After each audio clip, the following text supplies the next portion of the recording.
Okay, it's just for the stream. Okay. So the pen will follow you wherever you go. Okay. Sit or stand. Yeah, I'll stand there. Okay.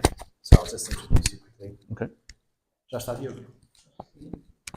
And this is for the slides? Yeah. Okay. Just check if it's, is it on? There's a little on switch on the side. Oh, there we go. Yep. There you go.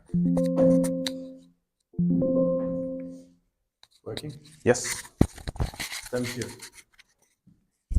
Okay, so good afternoon to another mini talks from the Vasco da Gama Research Center. Today we have Professor Javier Morales from Chile University, who's joining us to present on innovations in drug delivery systems, from bucal films to 3D printed implants. Professor Javier, thank you very much for joining us and for sharing your experience. And we welcome you, and the floor is yours. All right, thank you. Thanks everyone for being here. Apologies for being a little late. I'll make up for the time. Thank you, Sonia, for the invitation. And yeah, I'll take us away. I work at the University of Chile in Santiago. This is on that very corner of South America. Santiago is a city, the capital of the country, in like the middle of the country. It's a 7 million people town. Traffic is bad, but not too bad compared to other cities that I've been to. And we are not by the sea, so we're like 150 kilometers from the Pacific coast. We're by the mountains though, but it's a short drive. Well, short for us, an hour and a half. I don't know how does that feel here in Portugal, but for us it's very short, very convenient.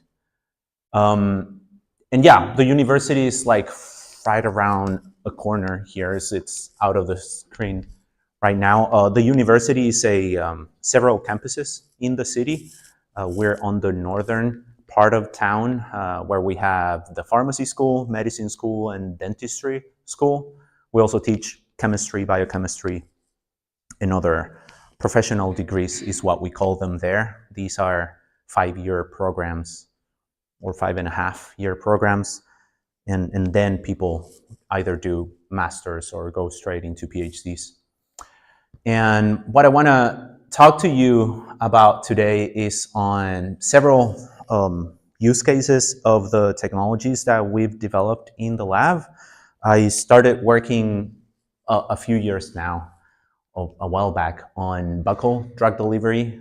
This is the inside of the cheek, and this is an absorptive site where you could place medications and have them being absorbed and then distributed throughout the body.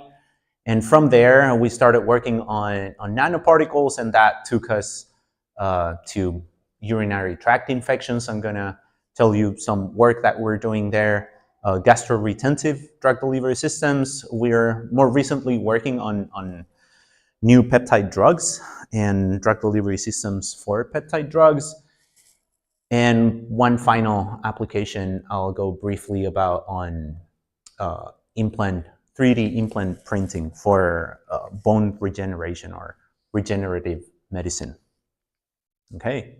So as I said, I did my PhD training on buccal drug delivery. This is earlier research that I did on embedding these crystalline insulin nanoparticles on these polymer films that are designed to be placed on the inside of the cheek and then released towards the epithelium, and the drug is absorbed this way, and then you get systemic exposure of this drug. And we did some ex vivo and in vitro validation of this concept. And after I trained on this, I moved back to Chile to establish this research line back in Santiago. And we started looking into inkjet printing for loading the drug onto these films. So we adapted conventional inkjet printing technology that at the time was not being a lot used for large biological molecules. So we started looking into insulin and enzymes and proteins, as well as into nanoparticles for that matter. And also in the same fashion, doing these kind of experiments where you put the film on the buccal epithelium and then you get absorption, right? The difference being here that when you start drug release, since you made this medicated film by inject printing on the surface of the film, then you have the whole drug load into the surface that you then put in contact with the buccal film, and this drives a faster permeation of molecules. And we're learning now that this also translates to nanoparticles. And this is early data that we had on insulin without nanoparticles. This was just a plain insulin being printed on the films. And we have here ex vivo permeation and then some in vivo bioavailability, preliminary data on mouse, but mouse is not the best models, or rodents for that matter, are not the best models for buccal drug delivery, because we humans, so you know how rodents keep food in their cheeks, right? That then drives them to create a keratin layer on top of their epithelium. And this is a stronger, more restrictive permeation barrier than we humans have. And in animals, the pigs and dogs are preferred for these type of experiments. But the concept here in testing rodents is that if you see some effect in a rodent, then you should be able to expect either the same level of effect in pigs or humans.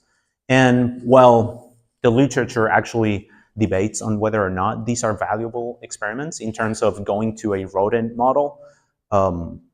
It still is a benchmark for us and a de-risking strategy to actually get this data, because it would mean that in a less restrictive animal model, we should expect to see at least this effect, if not more. And this is blood glucose decrease after insulin appearing in the bloodstream. But we got to that point on that technology where we were able to adapt it to print biological drugs, but we were curious if this could be translated into actual nanoparticles. And at the time, and this is more recent work that we've done, there hasn't been, I don't think we still know for sure, and the work that we're doing with Sonia actually came to be because this is something that on the field we're not so sure yet what goes on when particles appear on the other side of a permeation experiment. Because what you would normally do in a permeation experiment, and do you know what a transwell permeation experiment is? Imagine that you have, like, oh, this is a perfect example. Imagine that this is like a tissue sample, a barrier, and then you put your sample here on top of this, and if it can penetrate, then it'll start appearing on this liquid on the other side, right? And you take samples from here and you quantify for the analyte that you're looking for. So the results of these kind of experiments look like this, because you track the molecule that you're interested in. So this is work that we did with nanoparticles that we loaded with the lipid-based rhodamine, rhodamine 1,2,3.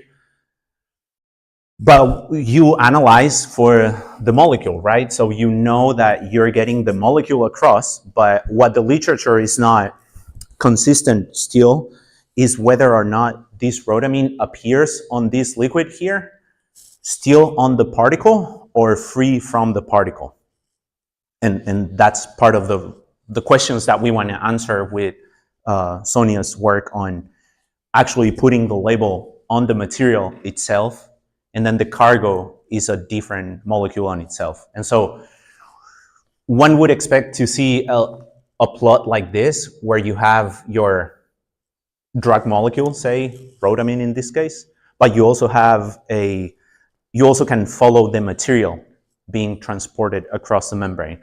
It's not the perfect data still, but I think it's an improvement of the way we explain the particle permeation question.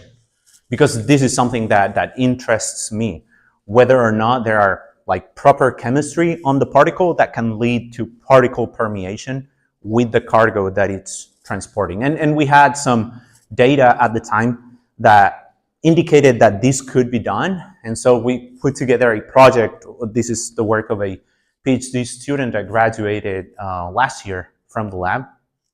So we had very small nanoparticles that a former pharmacy student developed in his graduation thesis. And we took those small particles and we used them on the same inkjet printing technique to create these films and then tested for permeation. And we could actually see that the particles were transporting the cargo, and we tested for insulin and rhodamine in this research. And so from there, we took this one step further, and these same particles that we knew that could permeate, we designed these 3 sections peptide coatings that had 3 distinct functions to it, right? So if we have a particle that permeates through, then what we wanted on this peptide coating was the outer shell to be optimized to enable permeation or enhance permeation. And so we found an amino acid sequence that could potentiate permeation. But then once the particles go through the absorption process, you no longer need that feature on the particle, right? So we put on the peptide sequence this cleavable sequence so that when particles go into circulation, this cleavable sequence can be cleaved off by enzymes, circulating enzymes. And so you would have, and this is what we were hoping for, right? You would have this biotransformation when the particle is in circulation and be left with this green moiety that we represent green here. And this was a targeting sequence. This was a project that we put together with people from University of Würzburg and colleagues that work in our faculty on cardiovascular disease. And so we took their animal models to see, in vitro models, sorry, to see cardiac targeting. So here's at the stage where this student could show this concept was in vitro. So he first did some permeation data, and this is the permeation data on the particles in suspension, showing that although mild and small, there is an enhancement on the permeation of the particles across the buccal epithelium when coated with the complete sequence. And then, well, this doesn't show really well here, and this is the quantification of what we're seeing here. But basically what we're seeing is uptake of particles after the particles have been cleaved off by the enzyme. This is a MMP9 sensitive sequence. So we incubated the particles with MMP9. This transformed the particles into this green internal side of the nanocarrier. And what we see here, so these bottom 2 lines here are showing just the cardiomyocyte targeting sequence nanoparticles, which show very high uptake. And then after cleavage, the cleaved off nanoparticle and showing also enhanced uptake in comparison to non-functionalized particles. But there is enough interference of what the cleaved off remaining sequence is in this resulting peptide sequence that it's not as high as with the cardiomyocyte targeting peptide.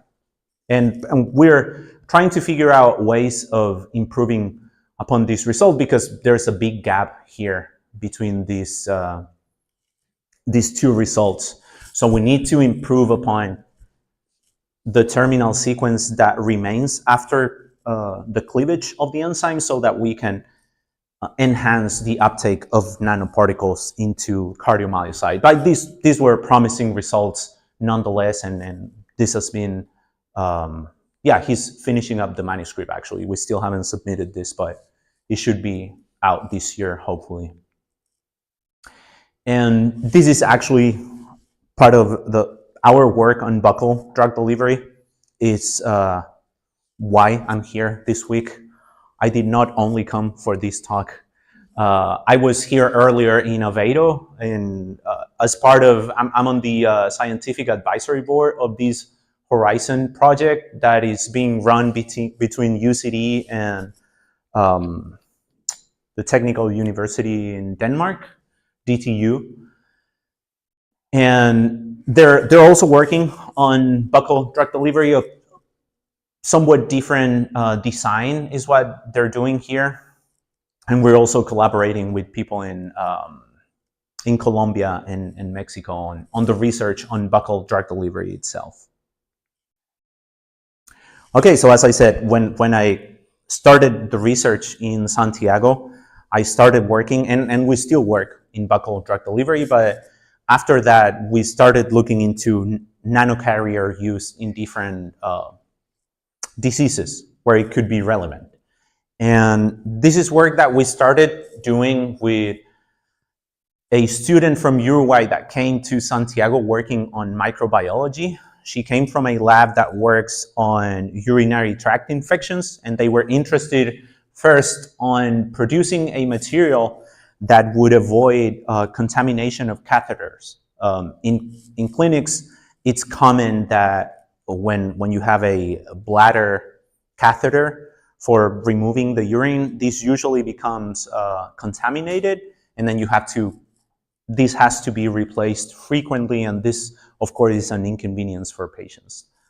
So they wanted us to work on a material that would avoid contamination from this. This is a particular bacteria that, I don't know if everywhere in the world, but at least in Uruguay, is very prevalent on their urinary tract infections in hospitals, Proteus mirabilis. And so the research here, and again, this doesn't show very well, but you're gonna have to trust me that when you don't have the material on the surface, and this was just a model substrate that we started working with, when you don't have the material, a biofilm very quickly sets on the surface of this material. But then when you, oh, thank you. But then when you put the nanomaterial, these are zinc oxide doped with magnesium nanoparticles. When you place these nanoparticles on the material, then you disrupt the formation of the biofilm. And again, here on the bottom, there's quantification of what you are seeing up here. So on the top 4 slides, you see that by day 7, there's this clear formation of the biofilm. And here on the bottom, although on day 3, it seems that it's gonna start growing, then on day 5 and 7, you see that the material actually is avoiding the formation of this biofilm. And that we started working on this, but then this triggered more research on PhD thesis. Actually, the student that this was done by a pharmacy student graduating from our university, and he went there to get his PhD in Uruguay, I mean. And then we also took another student on our PhD, and she started working on, again, urinary tract infections, but now looking at why these are so reincident type of infections. So the problem with urinary tract infections is that the pharmacology that we have to treat these kind of diseases is very effective in eliminating the bacteria in urine, but it's not great at eliminating the bacteria that starts growing in the bladder cell walls, because it becomes protected from the pharmacology that reaches the urine. So what we did was to take some of the moieties that that the bacteria has in place in order to penetrate through the bladder wall, which is a otherwise very restrictive cell barrier. So we took some of those moieties and functionalized the nanoparticles with them to produce intracellular effects and decrease the bacteria load. And yeah, we did some of the characterization of the nanoparticles with the bacteria in suspension, and then we did some intracellular work on this kind of experiment, right? So we produced the in vitro membrane and achieved intracellular efficacy. And this is work that was, so it's already in the process of being reviewed on APS PharmSci-Tech. But this is mostly on the nanoparticle development and optimization without any of the ligand and like this concept of intracellular efficacy that's undergoing IP revision right now. And that's why I'm gonna skip that slide. But they're in general positive results. So then from there, we moved on to gastroretentive drug delivery systems, because in pharmaceutical sciences, this is a big avenue of research where you have different reasons for why you would want to have pharmacology remaining in the stomach and avoiding the stomach emptying that occurs usually within 30 minutes to 2 hours, depending on fasting or fed state, right?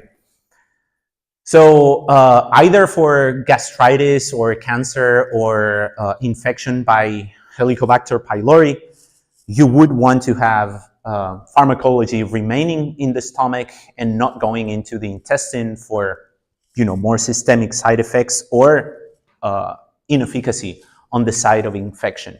In this case, we conceptualized this work in the space of H. pylori, because it's a model that some colleagues at the medicine school have in place, and it was, a more simple condition that we could tackle with our gastroretentive design.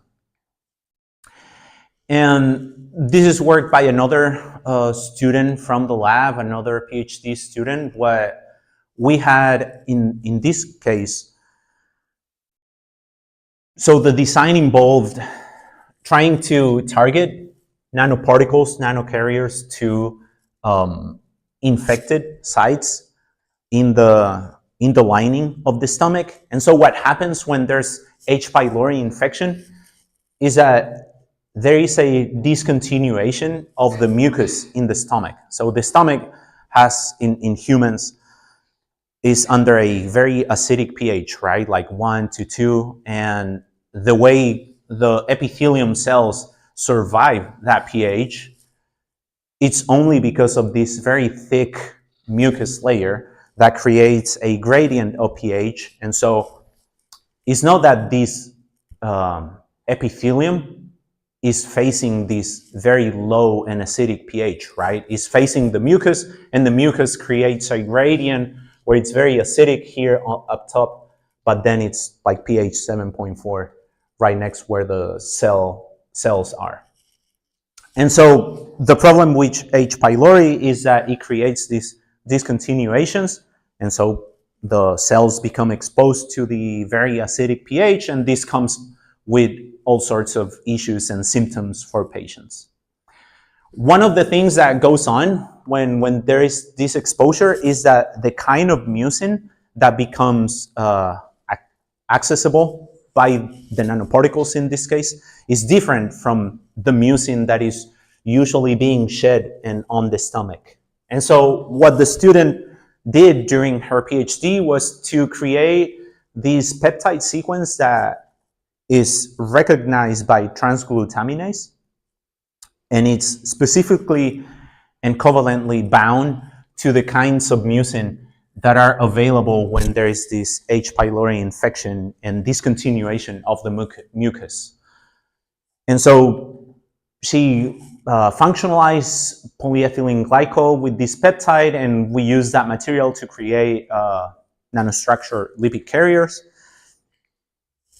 And this is the work on the particle optimization and characterization. But then on the functional results, and this is something that she's putting out this year, we can see that in comparison with the positive control, these clarithromycin-loaded nanostructured lipid carriers functionalize for this type of mucin, achieves this very significant effect, much more than the antibiotic on its own, or well, the control of the empty nanostructure lipid carrier, showing that actually this functionalization and the nanoparticle itself is more efficacious than the drug alone. And this is very significant for this kind of disease because it's very resistant to conventional pharmacology that just washes through the stomach and goes into the intestine. So it's very difficult to eradicate this type of infection. Now, another application that I mentioned at the start was that we're working on discovering new peptides, and this is where Osvaldo actually came on the project, and we collaborate with Osvaldo and Sonia on the project that it's now hopefully soon to be submitted. So here, this is a large center that we run between the University of Chile and the Catholic University in Chile. So what we did here on this project is that we worked on this concept of peptidomimetics.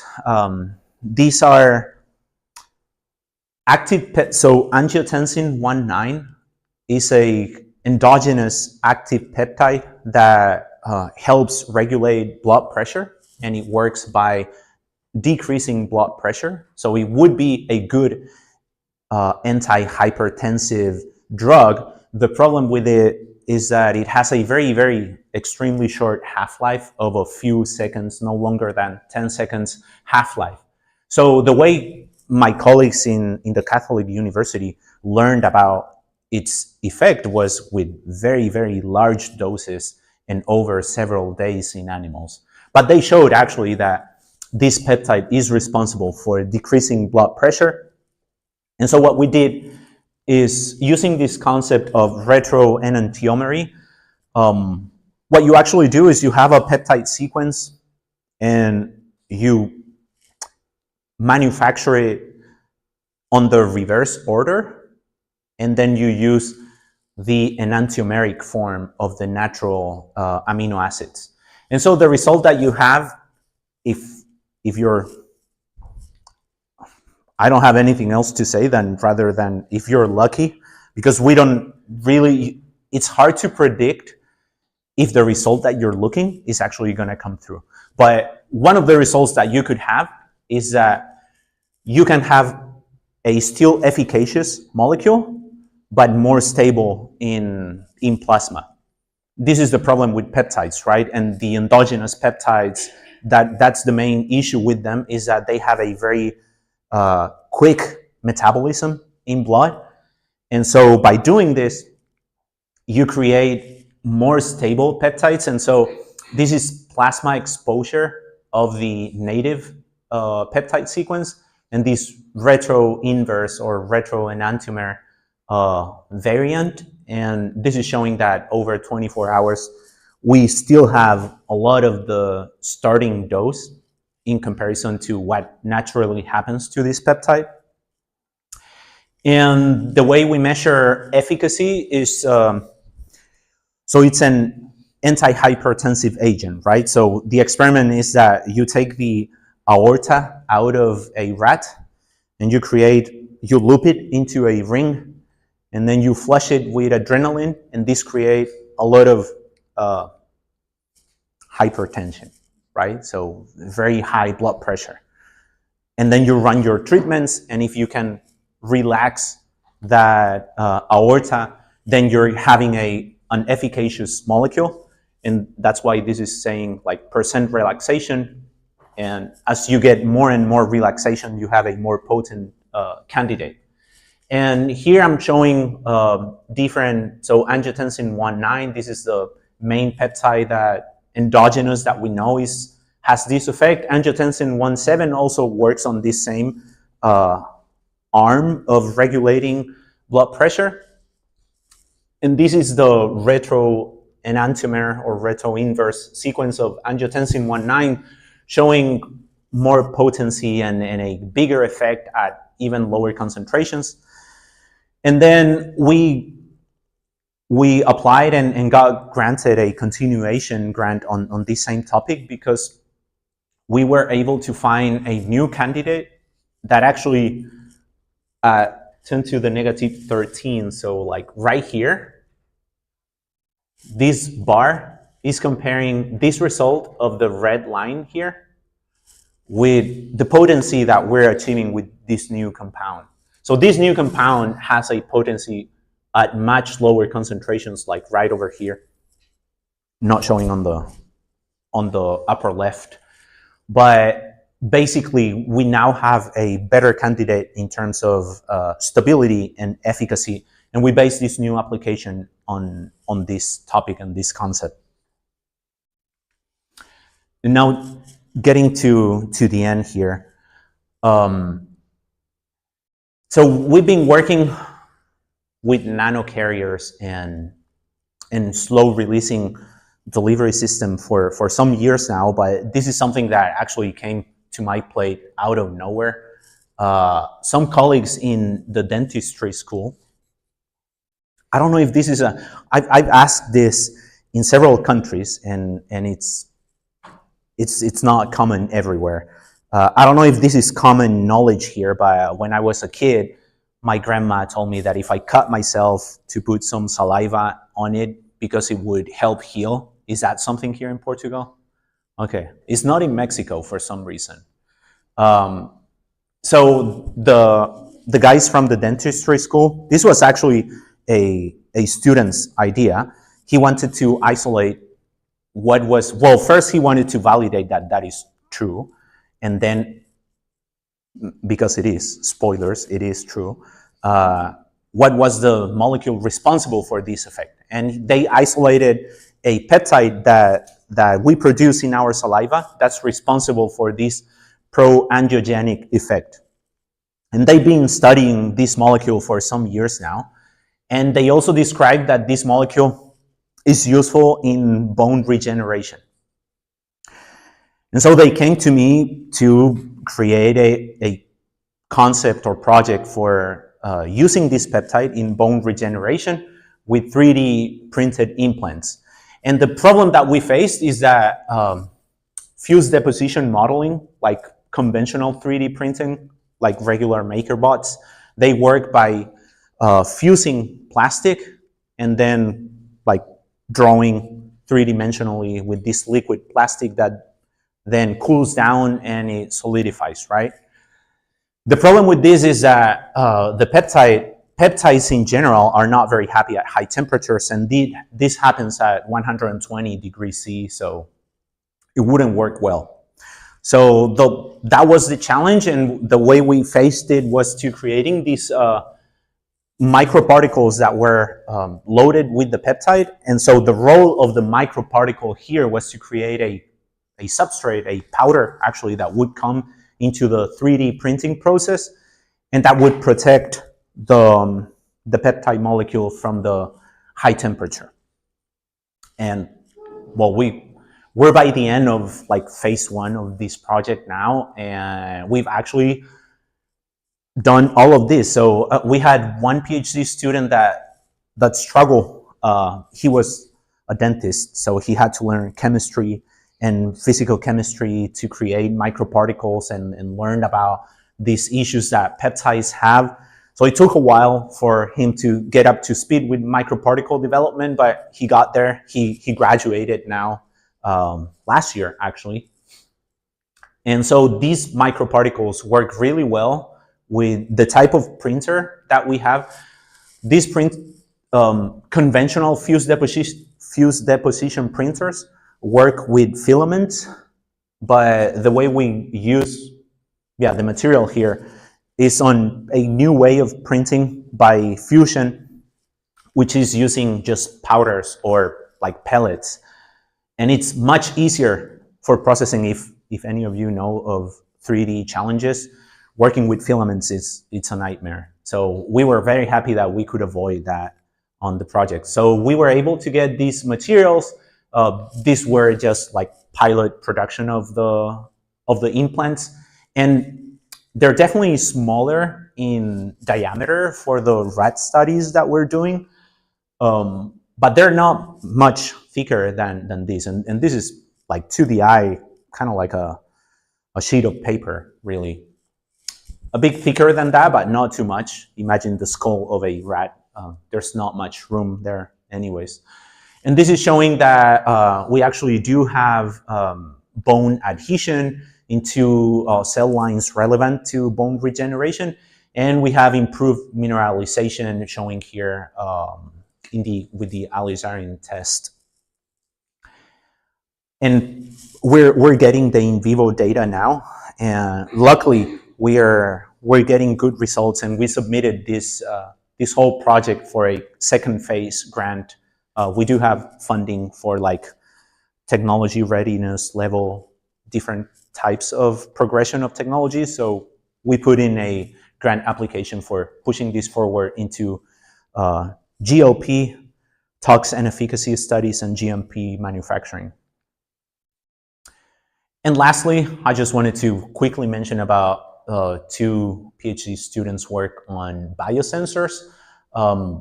Shiva, she's working on designing these molecularly imprinted polymers. These are basically, you're manufacturing like a synthetic receptor.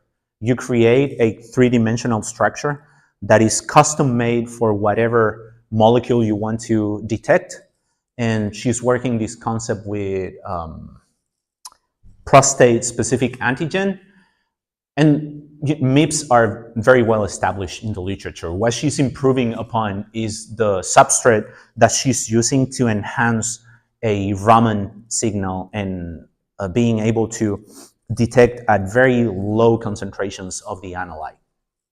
And similarly, another student is working with dendrimers to use as enhancers of an electrochemical signal to detect different biomarkers of gastric cancer, is what he's working on. I could definitely go on, and we don't have time, and we got here a little late. I'm sorry again for that. But yeah, this is what we've discussed today. We're actually working, and I didn't go there. This is work that it's going on right now. But us working on the drug delivery space, there are all sorts of applications, not only for human purposes. I'm trained as a pharmacist, so I'm very involved in that space. But over the years, I've had the opportunity to collaborate in different areas, and now we're working on fruit spoilage. One of the economic drivers in Chile, besides copper, we are one of the bigger copper exporters in the world, and that brings a lot of economy into a country. One of the second industries in our country is fruit exportation. And so we put fruits on ships for weeks, and they don't have to go bad when they reach, I don't know, China or Japan.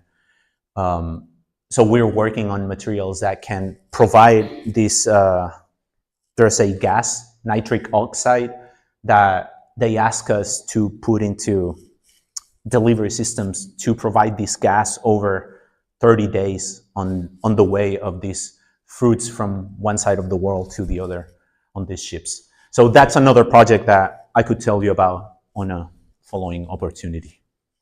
But for now, I just want to thank everyone in the lab and collaborators that have come through the lab over the years, and you guys for your attention. Thank you.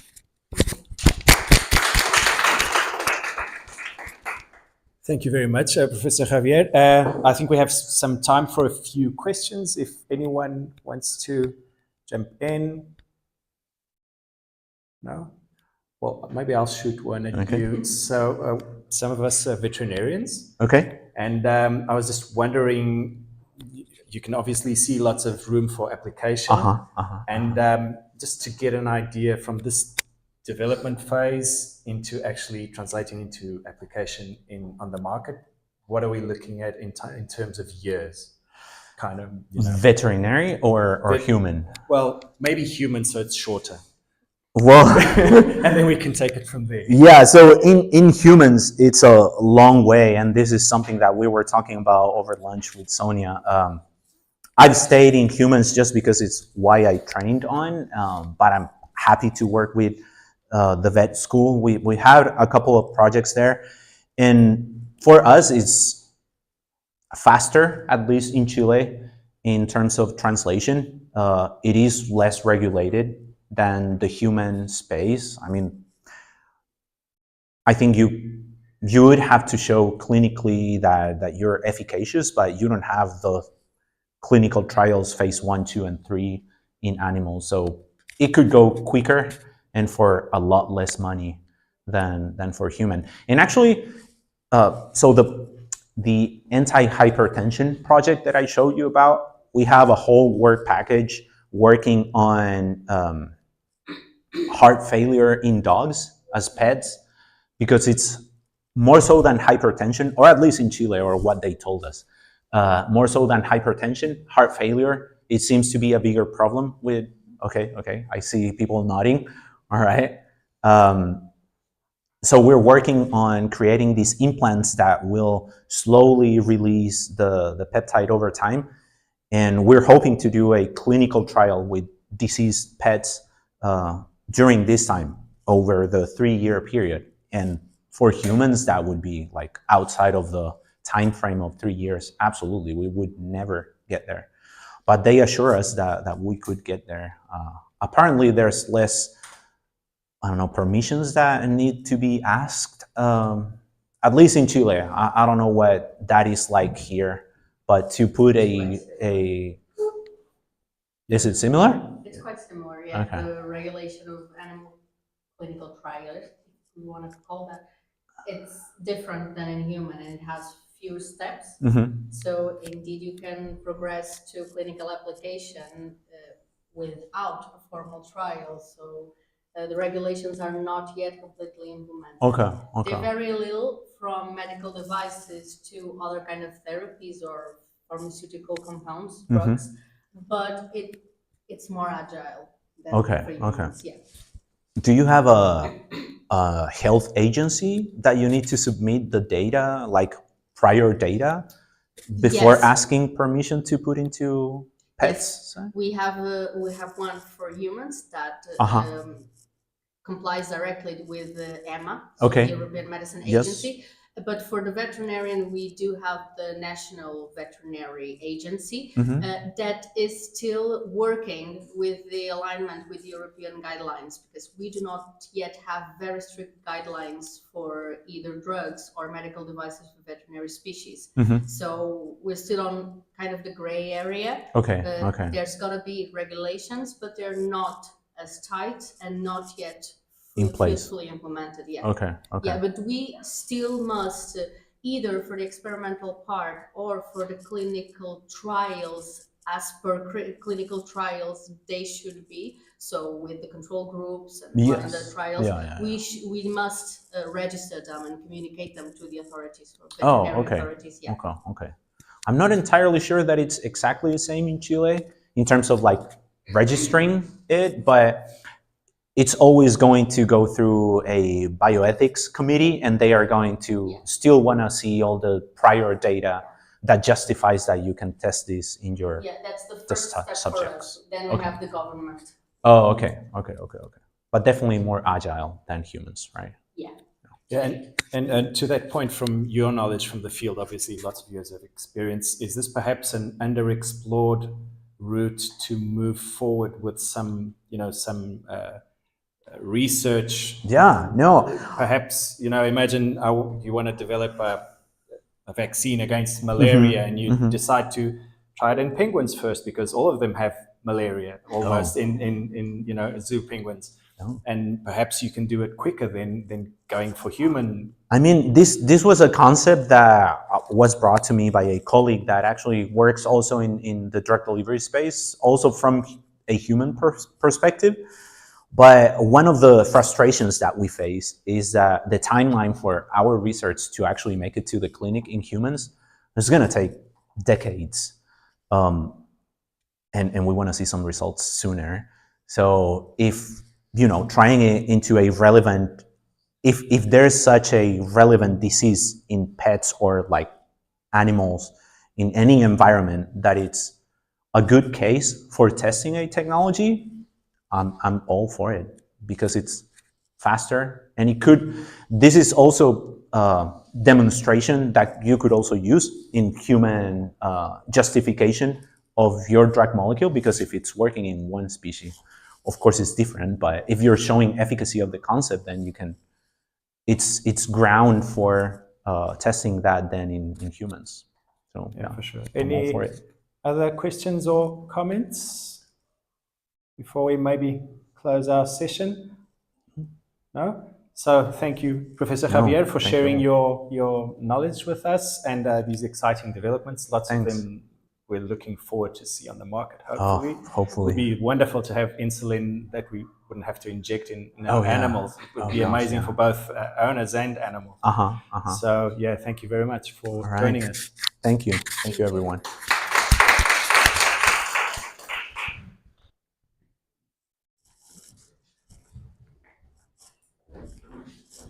All right. Cool. Awesome. I'll give you this back. Thank you for